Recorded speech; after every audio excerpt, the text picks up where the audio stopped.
Good evening and welcome to our 8th edition of Webster Speaks, Dialogues on Race, Equity, and Inclusion. I'm your moderator, Earl McCoy Jr., Regional Recruitment Coordinator here at Webster University. Tonight's topic, getting a seat at the corporate table. We want to remind you that you can ask our panel questions on Twitter using the hashtag Webster Speaks, or email me at EARLMCCOY24@webster.edu. We'll get to as many questions as we can during the live conversation. And now, here's our host, Webster University's Chief Diversity Officer, Vincent C. Flewellen. Thanks, Earl. And to our audience, welcome. Before I introduce our guests, I want to welcome those of you who are tuning in for the first time and welcome back those of you who are returning. I also want to extend my gratitude to those of you who made contributions to Webster University's diversity, equity, and inclusion efforts in your registration process. Tonight, we're talking about getting a seat at the corporate table. And you'll notice that we put corporate in parentheses because in business, it's about getting a seat at the table, earning a position of power, rising to the top of your chosen profession or company. And how do you do it when you are a person of color? We have with us some of the most talented members of the C-suite, business executives of color, who are also valuable members of Webster's Board of Trustees. We have with us Marvin Anderson, Senior Vice President and Private Client Advisor at Bank of America, Darrell, Senior Vice President and Chief Legal and Compliance Officer at Spire Inc, Jovita Foster, Vice President and General Counsel at Drury Hotels, Atul Sharma, Chief Human Resources Officer at EthosEnergy, Sumit Verma, Senior Vice President, Commercial Manufacturing at Iovance Biotherapeutics Incorporated. Welcome to you all. Thank you. Thank you. Thank you. Thank you. Thank you all. A question to each of you. What is your definition of diversity and inclusion in the workforce, and why does it matter? Who wants to go first on that? Well, I'll jump in. For me, diversity and inclusion are really about representation and ensuring that the workforce is comprised of what the broader society looks like, and especially what the communities that that businesses serve look like.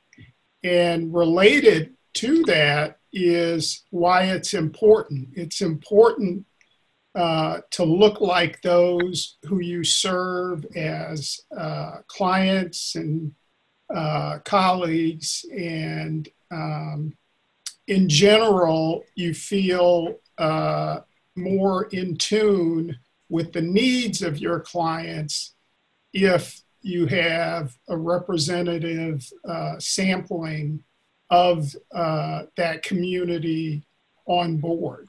And so for me, diversity and inclusion and meaningful inclusion is important.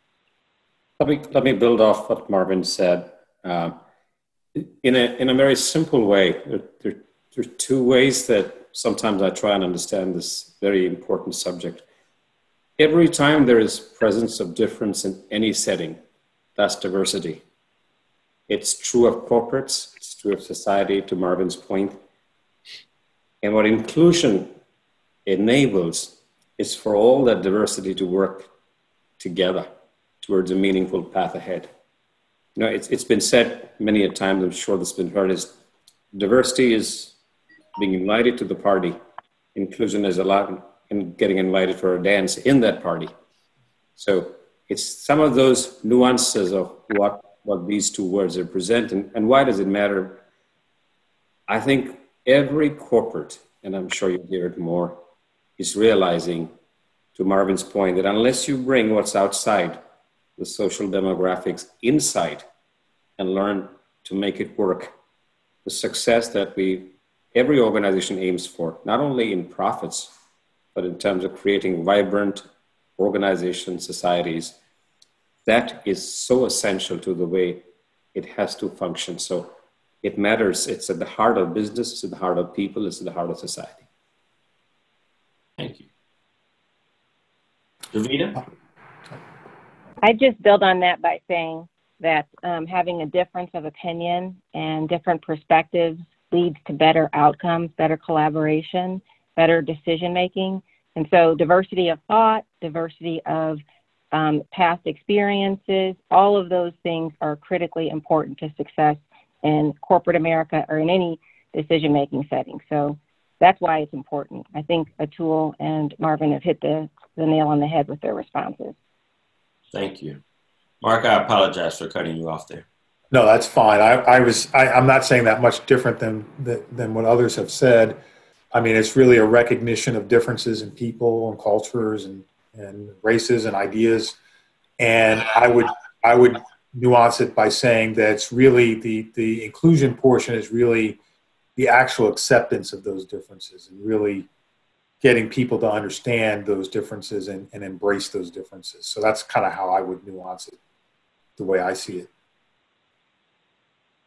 Yeah. I might just add one more line to that. I think they're very tangible outcomes when you have a welcoming society and you're including people. We've seen that in the corporate side where diverse organizations have much better results from an outcome-based perspective. So, you know, a lot of the questions, you know, conversations at this point in America certainly focus on Black and white. I want to obviously broaden this conversation in terms of my definition and perspective of diversity and as it relates to particularly this panel and thinking in terms of people of color, right? I understand that nationally we have a large focus on Black-white relations, but I think that it's important for us to keep in mind that this work and the ways in which diversity, equity, and inclusion impact our lives also impact other people of color as well. And so while this question that I'm about to ask kind of centers around some research in terms of Blacks in corporate America, I still would like for us to think in terms of more broadly around that of the experiences of people of color. But a Center for Talent Innovations Being Black in Corporate America report found that Black people account for only 3.2% of senior leadership roles at large corporations and hold just 0.8% of Fortune 500 CEO positions. The study also found an overall lack of mentorship and access to senior leaders. What are some suggestions or solutions to close this gap and provide more opportunities for leadership roles in the workplace?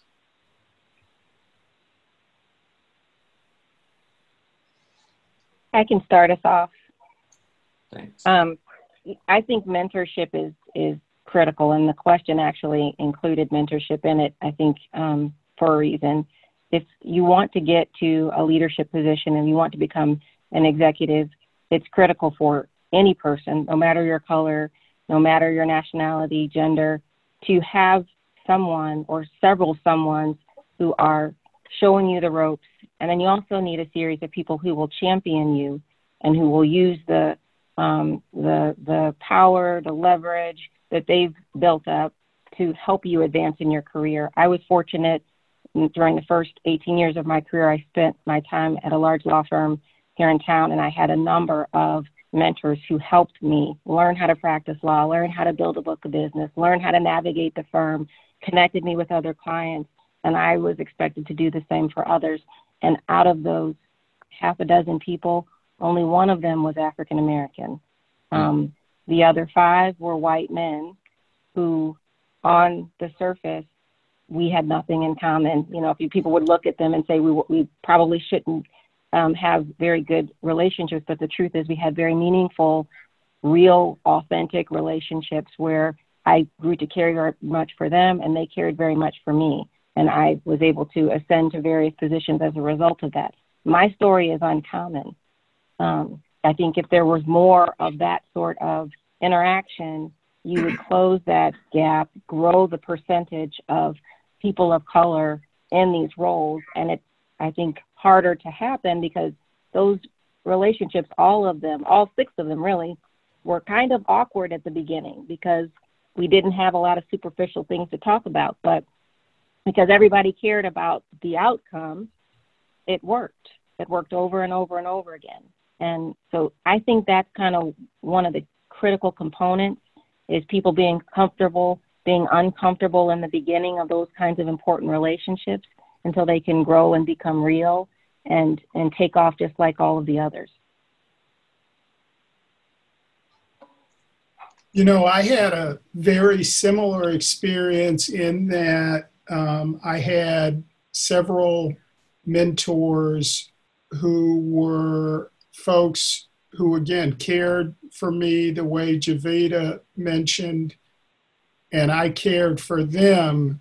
They were senior folks, exclusively white in my case. And what was critical for me was that I selected those folks as people that I would work with, as opposed to what I've seen that sometimes works and sometimes doesn't work. There are lots of more formal programs, and sometimes the 2 folks hit it off, and there is complementary skill sets and desires and needs that the mentee has that happen to work out.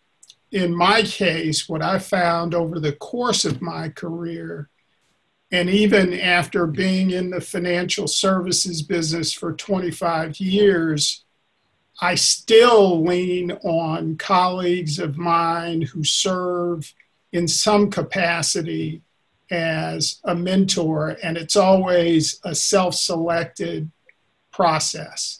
And so what I would encourage younger members of the audience to do is to not wait for someone to select a mentor for you, but to go out and to seek a mentor. And even if you don't call the person a mentor, you know, you can find folks who are caring and who are skilled and can help you get to the next level. So to me, corporations need both of those things. You need formal programs, but you also need an environment where people are free to work with others and find their own mentors. Yeah, maybe just to build up on Marvin's comment, I was very fortunate to have really good mentors as well. But one area that still was lacking, the ability to work with people of color. You know, the statistics you gave are pretty challenging when you're looking for people that represent you or could relate to some of the challenges you have. And at least in the St. Louis area, one thing I noticed and was very fortunate to be part of is Marvin's point around these groups and these programs that are very suited for people of color.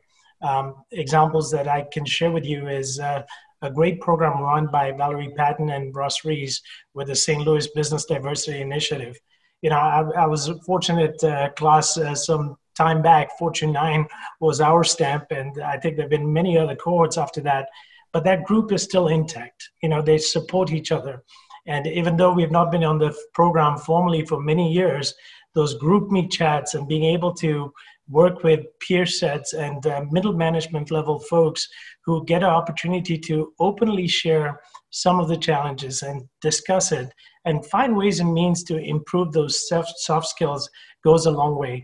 I know there are many other programs within our region, from Focus St. Louis, run by Yemi, to the Mosaic Society that's run by Betsy, and also the International Institute, that gives diverse experiences to team members within corporate cultures to participate and get a diverse opinion and diverse thoughts taking place within our region. For me, I think mentorship was also very important. And most of the mentors that I've had in my career have been white as well. I would make one other comment just from my own personal experience. I've been in the same industry now for 35 plus years. And so I've had the fortune of being able to get to know a lot of people that work at different companies in my space. And so during those times when I've been in transition from one job to another, or looking at different opportunities, I've often been able to tap into that network that I've developed over the years to be able to get from one place to another. So that's an important feature, I think, in terms of being able to get your way up to the top of the ladder. Yep, nothing wrong to add. The fantastic lessons in the experiences. I was fortunate as well to actually been given the opportunity to look after, connect, be responsible for a large part of diverse geography, US, Europe, Asia. Here is the thing I also discovered, as was pointed out by Marvin and also Mark and Sumit and Jovita, that mentors can come in all forms and shapes and sizes.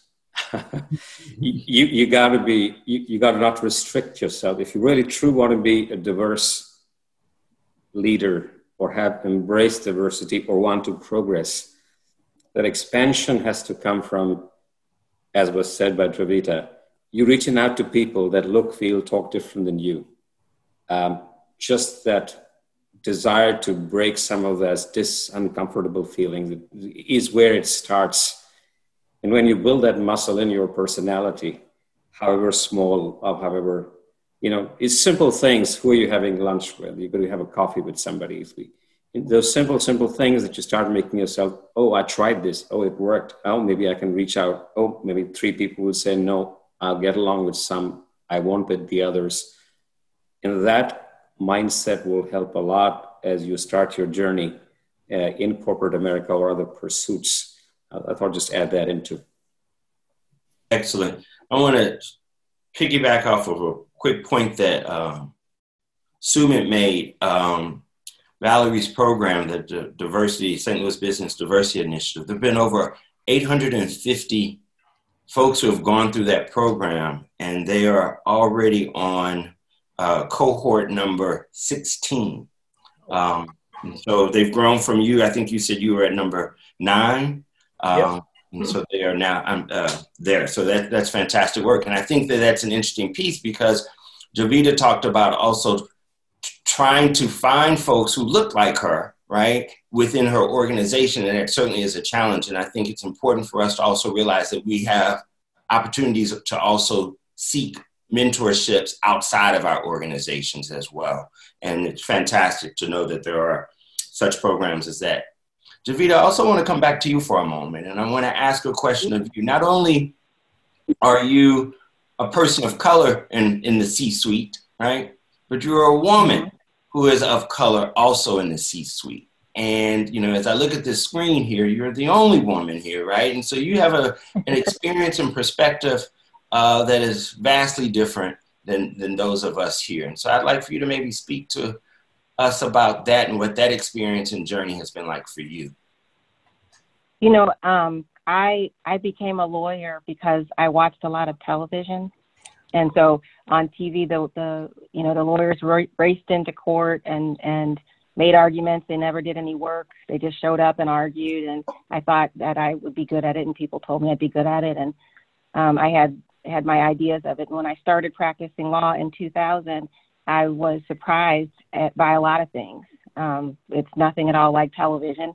And also, there weren't many women trial lawyers in the courts that I was going into. there were very few African Americans that I saw. There may have been many in other places, but when I was sent to St. Louis County or over to Madison, Illinois, I was often sort of this, I'll say it kindly, like a spectacle, a little bit of an oddity me, kind of walking into court. I'm 5'3", so I'm also short, and I'm kind of walking into this room with men who have been practicing law for a long period of time and were predominantly white. And, you know, I just early on said, I'm going to do this, and I'm not going to let anything about me that's different stop me from doing the things that I want to achieve. And what I found is once you just decide that's what's going to happen in your mind, people will either get with the program or they won't. And those people who, in my experience, were difficult, and I did have opposing counsel, particularly at the beginning of my career, who were blatantly racist to me, used the N-word, called me names. I had traumatic experiences of racism at the beginning of my career. But what I found was, as I said, I'm going to keep going, I'm going to keep practicing, I'm going to keep pushing to win these cases and to develop a reputation of toughness, those people just fell away. So by the time I was in the 5th, 6th, 7th year of my practice, I didn't have a lot of those kinds of experiences, and I had a reputation for pushing through. And there were more and more African-American women and men and folks on the benches in the city and in the county of St. Louis and places where I showed up. So it worked out over time. I found that once, to Atul's point, once you sort of develop this muscle of resilience and tenacity and sort of letting all of that other stuff, it's noise. I'm not listening to it. I'm not letting it distract me from what it is I want to do. Once you develop that muscle, when you're in a boardroom, when you're in, you know, conference rooms, when you're making presentations, when you're thinking about opportunities, you know, all of that fear that comes, and I'm not saying it's not legitimate, but the fear that comes from being the only person in the room who's a woman or the only African-American, it kind of falls away. And I found I've had a lot of great experiences because of and despite the bad stuff that happened at the beginning. Do you think that the bad stuff that happened in the beginning also then made you a better person for today? Yes. Yes. You know, there was, and I don't want to get us off track, but there's this article in the Wall Street Journal in June that talked about Black executives in response to George Floyd who were openly talking about their experiences of racism and, you know, using both their influence and, you know, their stature to raise awareness that that issues of racism actually are real and happen to everyone. And I think that having had those experiences in my career early on has helped me understand that it's real, it happens, and to pick the times when I use my influence to try to change the minds of people who maybe have their perspective is just such that they, you know, maybe they don't believe it, maybe they need more convincing, and I'm glad that it's happened. I hate that it happened, but I'm also glad that it happened. I'll raise my hand on that one, right? Like that has been my experience as well. And I think that in many ways, that is what helps in a lot of ways. I know it's what propels me forward, right? I want to take those moments and do my best to ensure that someone else behind me doesn't have to experience that. And I would imagine that from your positions as well, that would be a big piece. I want to invite our audience out there and remind them that they can submit questions on Twitter using hashtag Webster Speaks. I'm going to turn to Earl to see if he at this point has received any questions. Yes, I have. And this question comes with a link, which I am dropping in the chat right now. High tech. The question goes, recently, the president signed an executive order to suspend all diversity training from federal agencies. As a minority, this is alarming. What advice would the panel provide to mid-career employees who work with primarily all older white males, parentheses 500 to 1, to navigate through bias acceptable during these times, or should it be something else? And how do you get involved without coming off as a complainer? Let me start some thoughts here. It's been, I'm sure like all of us, has been not an easy time by any stretch of imagination. Everything around us is confusing, to say the least. And if not, then COVID added to that little extra layer of excitement in our lives. I'm going to draw from Jovita's story and possibly, just point towards a few things.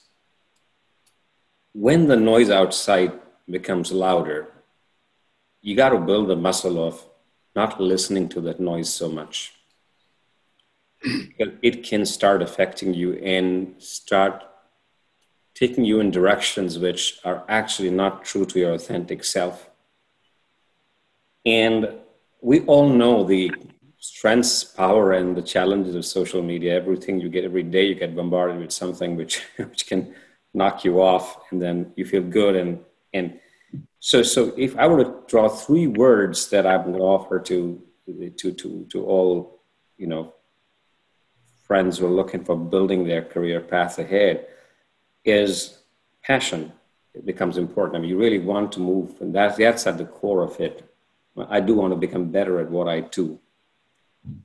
The second is confidence, and I distinguish that from overconfidence. Just the right amount of confidence, to Jovita's stories. And when you hear people either calling you something or smirking here or playing the games that you don't like, you keep moving ahead, because I think your North Star is pointing towards, and that's where mentors help, because they can help you see through some of that stuff.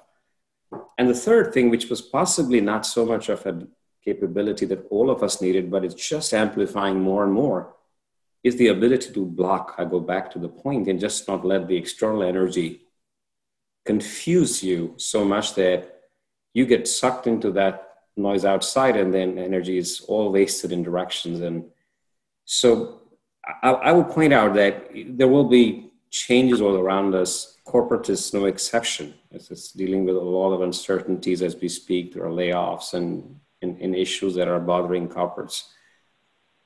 But I think what preserves each one of us, or you specifically, is this few elements that you can start consciously building toward that will help. Those are some of the thoughts I want to share. Thank you.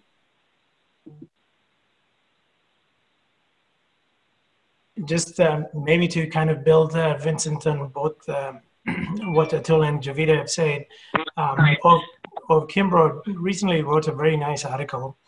He talked about, the company culture is the soil from which all good and bad things grow. And he was pretty good about articulating that it's up to the leaders of that company's culture to truly embrace diversity and inclusion at the workplace in order to catalyze change and support meaningful efforts in an environment, whether it's in a corporate culture, in a college, or wherever the impacted environment is. And my belief is that if there's genuine intent, if the team members or individuals and the leaders have genuine intent to improve the outcomes, there's exceptional results. You put that into perspective of what people have done. The story of Jovita and she was experiencing at the very beginning could have gone many ways. And no matter how you look at it, those change agents, no matter at what level they are, have a direct impact in influencing those cultures. I've seen that happen in both ways. I've been in a company where I had a corporate seat and I thought I could make a difference, being the, call it the token guy there on meaningful changes. And when you don't have that support, it's very tough. But on the flip side, when that soil is improving, so to speak, and the culture is growing in the right direction, you do see major impact. I come from a very small company in the West Coast, and the numbers are just fascinating to me on what our CEO has been able to do. We have about 50% people of color. 60% of women in our organization. And when we interact and those behaviors are positive, it only attracts better people to be part of that and make those meaningful changes. So I'll go back to those discussions that environment does have a big impact. You hear the news, you see these changes, but ultimately as change agents, as people who are responsible as business leaders, we need to be those catalysts of change. I'll just make one point following up what Sumit said. I think that the importance of diversity is fairly strong in the corporate world these days, and at least with respect to publicly traded companies like mine, there's a lot of investor pressure being now placed on large companies or publicly traded companies to show what your diversity statistics look like. And, people now want to see your investors want to see how you are doing in this area. So even though the federal government at the current time seems to be heading in the opposite direction, I think most companies are headed in a different direction and are looking to bolster their diversity and inclusion efforts, not reverse them. Yeah, so to add to that, it is unfortunate that is the direction of the legislation that was referred to in the questioner's response. My advice, or at least what I found to be very helpful to me at various points in my career, has been first and foremost to try to master whatever is in front of me. When I'm in a situation where I feel like the deck might be stacked against me, and not a situation where I can prove someone's intent, I've often found that the best thing that I can do is master whatever is in front of me, and using that as a springboard to more opportunity. And then secondly, what we talked about earlier, I would always encourage people to surround themselves with folks who are supportive, especially as the questioner brings up, if you feel like you're in an environment that is hostile, it is likely that there are some folks who are supportive. Surround yourself with those kinds of folks, because all of that goes to your mindset and psyche, and it's easier to be confident when you have mastered what's in front of you, and also when you are surrounding yourself with people who are going to be supportive. So, as you said, I'm sorry, did I cut someone off? All right, yeah, I was just going to piggyback on that and say to the questioner that I appreciate his maybe dismay or her dismay over the executive order and the statistics in their organization. But just know from my story, 20 years ago, the diversity, equity, and inclusion training was nothing like what it is today. And yet somehow, 5 white men who were politically different than me and 20, 30 years older than me, they helped and shepherded me through some pretty, challenging beginnings to my career in terms of opposition I experienced. And so that may mean that the folks in your organization, you just need to be able to figure out who they are. And that's not easy to do. You have to have some toughness there, but seek out someone within your organization or several someones in your organization who will help you.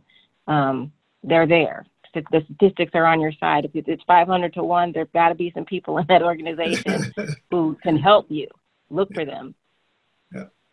And again, I think that's the important piece, not only internally within your organization, but seeking that support that we've heard about externally as well. And it also reminds me of the importance, I think, at times of affinity groups too. right? Or, a lot of times human resources will form, a pocket, a group of women that'll come together and will be able to support one another in their respective roles, or a group of LGBTQ members, right? Or, people of color being able to also, and they could be at a variety of levels, and the piece that they actually share in common at that point are those identities. And sometimes the identities are outside of our racial identity, and being able to connect with one another based on that shared identity there. I'm thinking also, with the racial reckoning that we're undergoing right now, wondering how that might be affecting hiring, and if you think that it's having an impact on some decisions around hiring. Yep, I'll probably take that as something that I do for the bread and butter of this organization and many others. I would like to confidently say that the quality of organization all the panelists have referred, and I'm sure there are many, many more, they're doubling down on ensuring that the pool widens. The search gets more intense. So to Sumit's point, the good and bad of corporate world, and any system will have that. I'm seeing more intentional conversation and efforts and metrics that people are driving towards enhancing the pool, the talent search, and mentoring programs that all the panelists have referred to. And that is comforting, whether it's in degrees of differences and across, some more than the others, et cetera, or some slower than the others.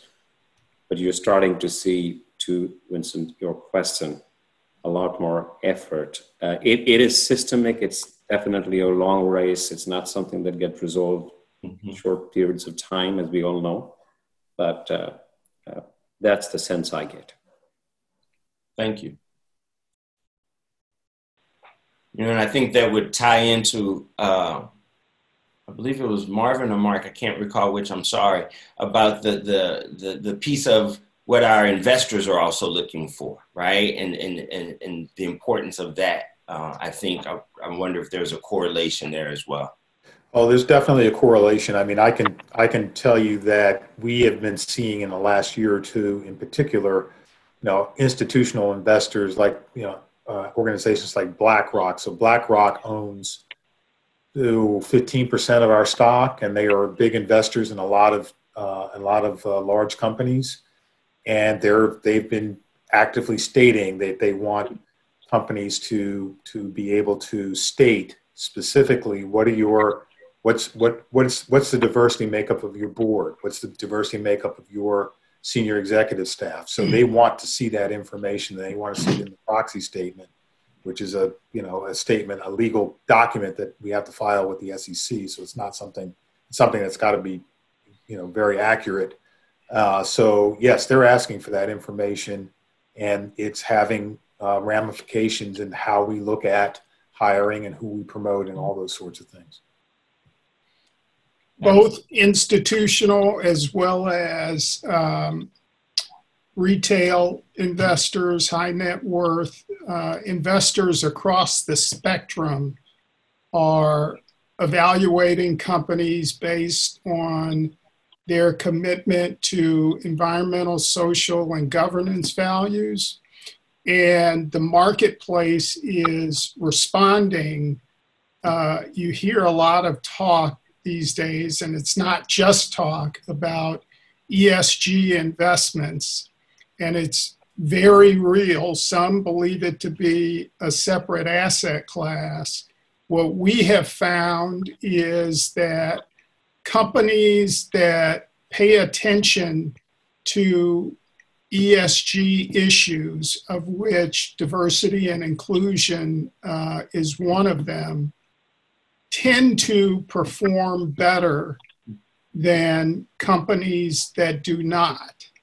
And so, as is often the case with much of what we discuss around diversity, equity, and inclusion, there's a market element that should also compel companies that are forward thinking to make investments in this area, to pay real attention, and to make a real commitment to making change. The bottom line at the end of the day, right? Corporations want to make money. And I think more and more consumers are also changing this mind shift. Like they too are changing, and they are looking to partner and to do business with corporations that get it and that are in the year 2020 Yeah. and beyond, right? I have a question here that comes from one of our colleagues, and they ask, are you all currently mentoring? And what are the biggest takeaways from mentoring? And is there a difference between mentoring and sponsoring?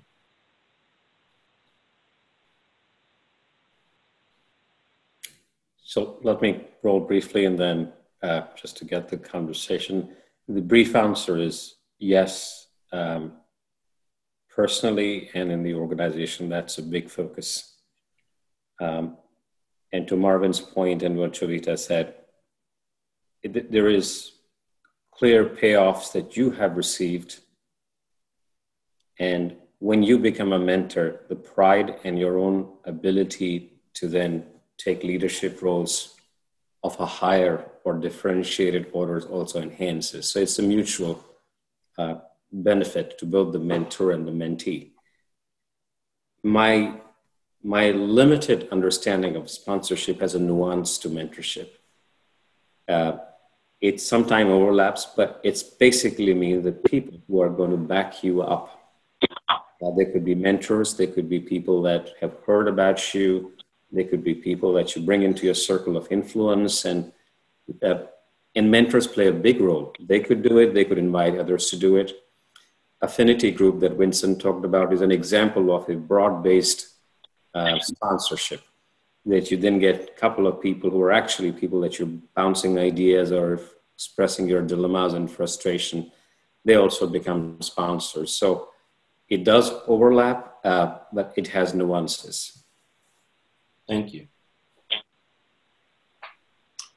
I can't speak to the difference between mentorship and sponsorship, but I can say that much like I mentioned earlier about the difference between formal mentoring programs and the, I think, more common informal mentoring that goes on. I've had people that I didn't even think of as, folks I was mentoring say that I played that kind of role in their development, and it's rewarding.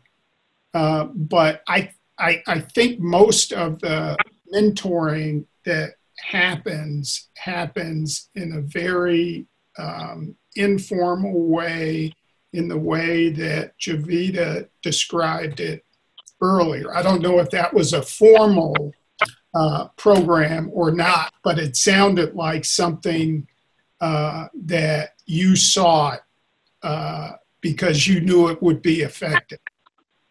Yes, that's exactly it. I mean, and I'm doing the informal version of mentoring too for folks.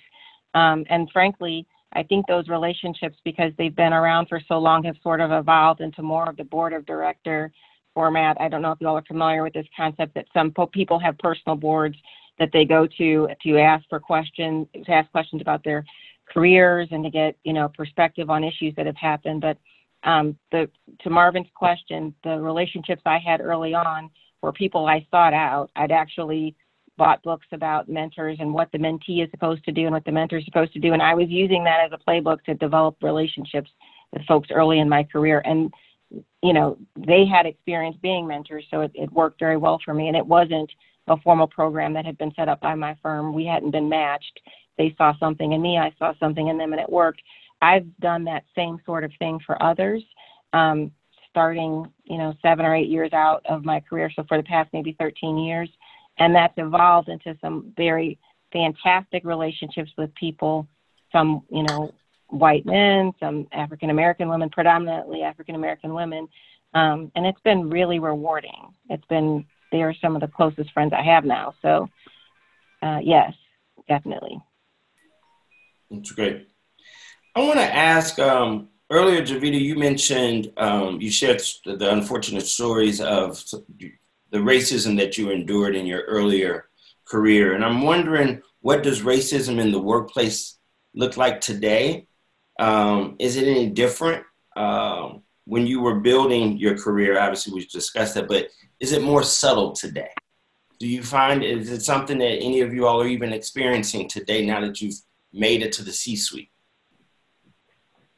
I can just jump in and then I'll you know, yield the floor. I feel like I'm hogging the floor a little bit, but I have not had those experiences, not currently and not in my recent past. So I feel almost like I'm not, that there are others who are, I'm sure, getting and having bad experiences, but once I reached a certain point, I don't see it in my experience. So maybe there'll be someone else who can jump in. Yep, I'll just build off that. It varies, Vincent, my experience, personal experience. It may not be that visible, not that hostile. There could be a few cases like that, but the subtleties always remain in some form or shape. Mm-hmm. And one of the trainings that I'm sure all my panelist members will agree that has become a little more prominent in the organizations in the last 2-3 years is about unconscious bias. And sometimes unintentionally, you start leaning towards one versus the other. And there are ways in which we coach people to make them conscious that these are something you got to be careful of.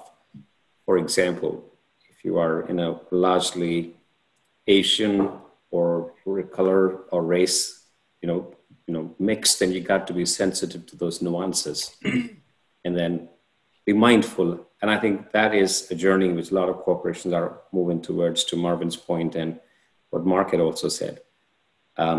So yes, some of those nuances does exist. And I would say that's the real world too, that as long as, to Jovita's point, you don't pay too much attention to it, because sometimes you get caught in saying, oh, this was not fair, and get caught in the smaller nuances, then you miss the big picture. So always look at the big picture to not get trapped in those little pools of subtleties that exist. That would be my comment. I would say for me, there have been instances where incidents have occurred, but I've never had any sort of in-your-face moments in at least in my career. And, having worked in the natural gas business now since the mid 80s, dealing with a lot of people from the South, from Southwest, Texas, Oklahoma, and so forth, I've never had any issues with anybody that I can think of, save maybe one or two more subtle incidents that have occurred where somebody told me later, oh, this person has this viewpoint of African Americans. But I have not experienced it personally myself at least in that way, with respect to my own personal career and development. I haven't experienced anything explicit the way Jovita described it, but I think what Atul was talking about in terms of unconscious bias plays out in many financial services and sales organizations, because sometimes opportunities are not afforded equally, and there are lots of reasons given, many of which may reflect some degree of unconscious bias. It's always tricky to definitively say that someone else's intent is to express bias or to discriminate solely based on race outside of some of the explicit stuff that we've heard people experience. And that does happen. For me, when I look at my industry, things have changed quite a bit. But when I came into the industry 25, 30 years ago, there was very little representation beyond white males. And I think one way that the industry has evolved positively is to be more representative. And to me, those efforts that are aimed at changing the makeup of institutions at the board of director level, at senior management level, at C-suite level, are far more likely to get at what Atul was describing, which is that unconscious bias that plays itself out and doesn't express itself in those very explicit ways that cause a lot of activity.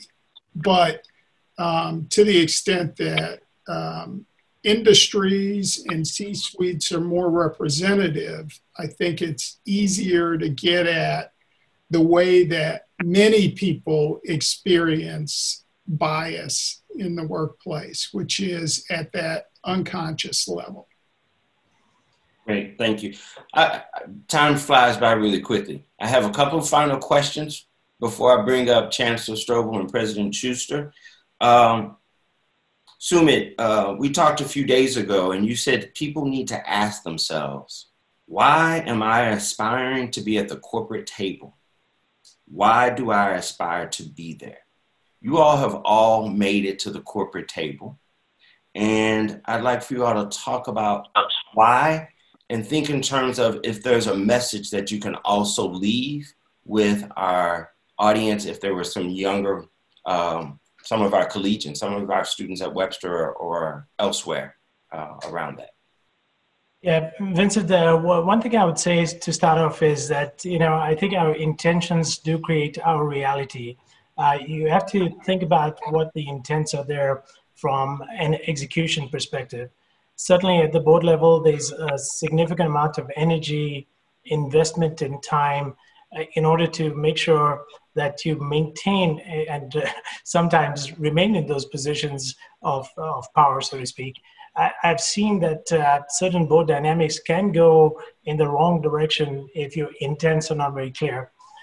From a personal experience, I've aspired to be contributing to the organization's cause, to be very clear about having a net positive outcome, but at the same time recognizing that you do have to bring diverse thought. You have to have actions to construct a high-performing organization, and sometimes those could relate to changes because of the internal and external pressures. Being on that role, one thing I've enjoyed most is being that sponsor, being the person who gets an opportunity to speak for someone who's not in the room. And that's been something that I can tell you has been of great importance because not many people get to do that. And when you have those roles, as that saying goes, when you've reached the top, send that elevator down. It's a very powerful thing when you can do it intentfully to allow the organization to grow and individuals to be able to be seen for the contributions that they provide. So to me, that is one big net positive, being in a role of value in the board that can make a big, tremendous difference for individuals who may not have had those opportunities or recognition through their career growth. Thank you. I'll jump in. I can say that for me, I enjoy being or having a seat at the corporate table because for two reasons. One, I love what I do. And I think that speaks to what one of the panelists said about having a passion in your particular profession. So I love giving advice to clients. And the second point is I really care about my company. The people who work there, the leaders who are making tough decisions, who I'm giving advice to, the folks who are working in the hotels, I care very much about them. And so it makes everything else that seems like work very, not like work. It makes it fun and something that I'm passionate about. So I would say to those folks who are out there wondering, I'm diverse and should I be fighting for a seat at the corporate table, the focus perhaps should be more on your profession and whether you enjoy that job or not. Are you excited about it? Do you get a sense of satisfaction when you do well?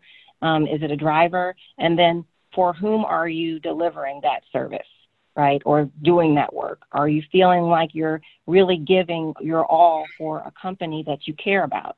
If you have those two things, the corporate piece and ascending the ladder, I think it happens naturally. It's much easier, and it's not so much a struggle. It's something that's really enjoyable.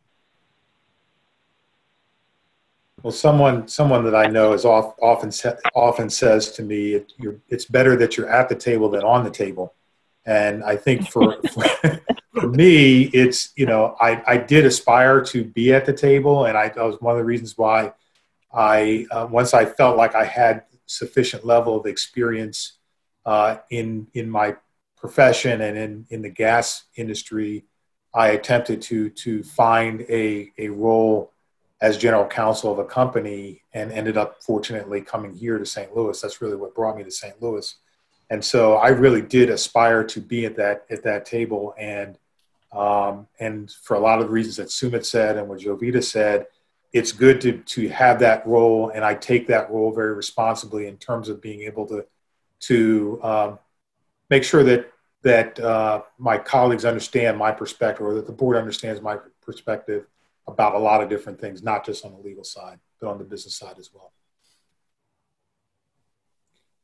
Yep, just keep the North Star of the board and then just seek great experiences, give it the best, as Marvin said, what you have in front of you. Surround yourself with, all mentors. I think the end of the means will take you there if you're just excited. You will get in the right direction.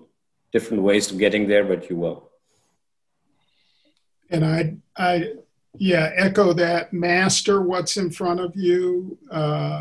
Find a support network, and then pass it forward and mentor and help others. That helps your spirit and helps you persevere through tough times. Thank you. Earl, I ask that you invite in, please, Chancellor Strobel and President Schuster. And while you're doing that, I obviously want to thank our guests for sharing their wisdom and knowledge with us. Webster Speaks will be back at 7 p.m. Central Time on Wednesday, October 28th, when we talk about activism through the art with local artists and activists Dale Chambers and Kababi Bayak. Registration for this program will open tomorrow on our homepage of webster.edu/Webster Speaks. And if you're enjoying this virtual series, please check out the Webster World Report podcast, a special program connecting voices across Webster during the pandemic. The next episode airs on Friday, November 6th, and will feature student reactions to the election. The Webster World Report is available on YouTube, iTunes, and SoundCloud. For more information on that podcast, please visit webster.edu. Chancellor Strobel. Well, I am so delighted to join you, and thank you very much. This Webster Speaks just gets better every week, and this has been phenomenal. I really want to thank Earl for your continuing role. Thank you so much. It's great you're our colleague, and Vincent, and I'm expecting that Julian will chime in here at some point. These are my colleagues in doing the work that needs to be done on behalf of Webster. And I think about kind of my own answer to the question, why? And I think my why has to play out in the context of Webster. When I was younger in my career, and I have my own stories about mentorship and sponsorship and, and people kind of tapping me on the shoulder and seeing something in me I didn't see in myself and encouraging my trajectory to go from being a high school teacher to being a university chancellor. It's kind of an unusual story, but it's not just my story. It's many people's story. And I think about younger in my career when I was very much focused on my profession and getting better, and my ambition was about myself and my own career. Once I came to Webster, I was at a point where I wanted to be about the institution. And Webster is such a good fit because the topics we talked about tonight are the topics I care most about, and they're the topics that Webster is committed to. And then I look at the panel we have tonight, and I remember how I first came to know each one of you. And what a joy it is that you are part of the Webster Board of Trustees, because you're our colleagues, you're our partners, you're our mentors, you're our sponsors, you're our supporters in doing work that arguably is not easy to do, no matter what the environment is, but particularly in these days. So we know we want to empower our colleagues, the faculty and staff, to feel that they belong and have a place and that they are being fulfilled in their roles. And we know that for our students, we want to equip them to be the people they wish to be with passion and confidence and ability to navigate what is before them. And your support just means the world to us. And I think about where we started, Marvin, with, how do we define diversity? And our board is a diverse board. We're purposeful and intentional about it.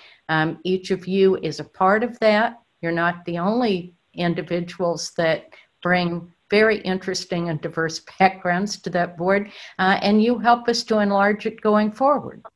That's part of the power and the impact that Webster can have, and it's because of you.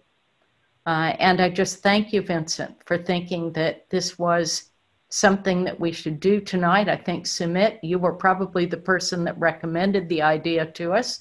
And I remember when I first met you, when you were named a diverse business leader. So there's just a lot that binds this group of people that are on the screen right now to one another.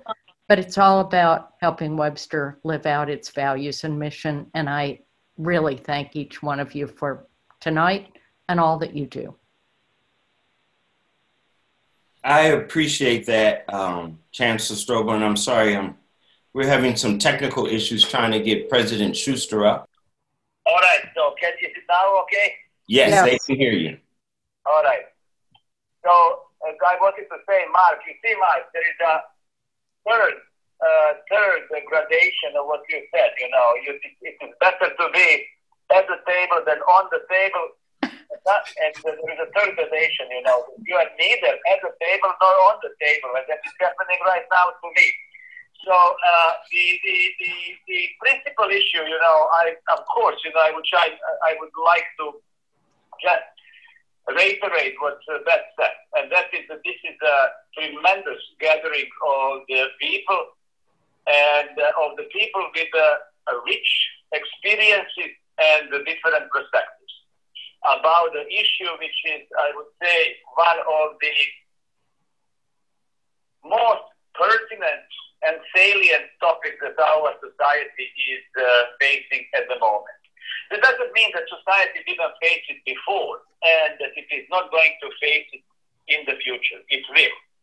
But it is, I think, a pivotal moment to redefine how do we go about it. And all of these perspectives, I think, add a little bit to it. It would be good, of course, if we did have yet another perspective. And that would be of somebody who is, let's say, according to our definition today, not diverse.